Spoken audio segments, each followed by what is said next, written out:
बवासीर, मस्सा, भगंदर और फिशर के माहिर। बवासीर चाहे किसी भी तरह की हो, खूनी, मस्से और वादी, सबको आयुर्वेदिक चिकित्सा पद्धति से हमेशा के लिए खत्म कर दिया जाता है।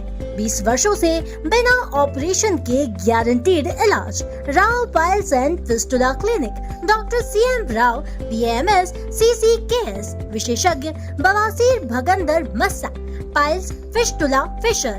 पता होटल राजशेखर के पास, साईधाम कॉलोनी, मंछानन के सामने, उज्जैन। प्रतिदिन प्रातः 10 से 2 एवं शाम 5 से 9 बजे तक। कॉल 9617 955804। हिंदी आगर ना का मेरे को 15 साल हो गए। हाँ, नहीं मिला। यहाँ डॉक्टर साहब कहीं आई, इनके यहाँ से मेरे को बहुत आराम हुआ। जड़ से बीमारी खत्म हो गई? हाँ, जड़ से खत्म हो गई।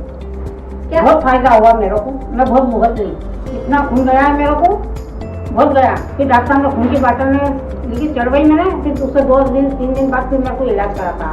हाँ, बहुत आराम है। नहीं है, मैं खा रही सब जो डॉक्टर ने बोला सभी खा रही हूँ। मैं विष्णु मालवी नवाखेड़ा से आया हूँ। 5 साल पहले मुझे मस्से की बीमारी हो गई थी। 1 साल से मुझे बहुत तकलीफ थी, ना उठने की ना बैठने की, कुछ नहीं बनता था। फिर डॉक्टर राव साहब का पता चला तो फिर मैं यहाँ आया तो इन्होंने मुझे मेरा 1 महीने तक इलाज करा।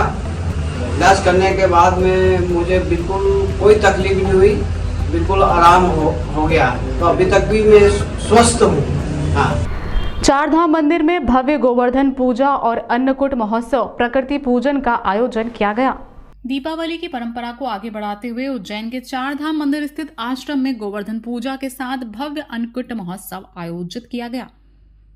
यह उत्सव तमसो मां ज्योतिर्गमय के सिद्धांत पर आधारित है, जो अंधकार से प्रकाश की ओर बढ़ने की प्रेरणा देता है। मंदिर के संस्थापक संत महामंडलेश्वर शांति स्वरूपानंद महाराज के सानिध्य में भक्तों ने यह आयोजन संपन्न किया।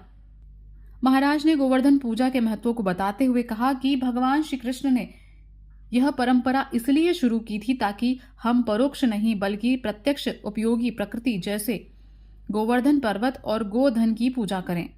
यह त्योहार समरसता और एकजुटता का प्रतीक है। भगवान ने स्वयं पूजन के बाद सभी को भोग खिलाया। यह दर्शाता है कि यह उत्सव कोई भेदभाव नहीं रखता।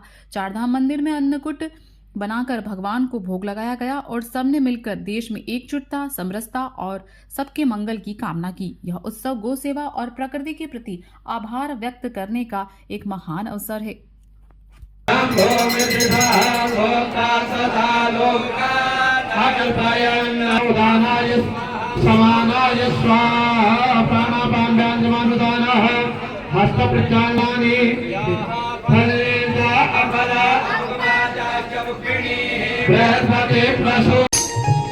लंका, रावण की लंका जो पार्वती ने कही महल का, वही नाथ ने समझाया। पार्वती ने कहा, दुष्ट मेरा घर ले जा रहा, मेरी सारी जिंदगी की मेहनत थी, बाबा ने बड़ी मुश्किल से बनाया, तेरी इस महल को तो मैं ही चलाऊंगी।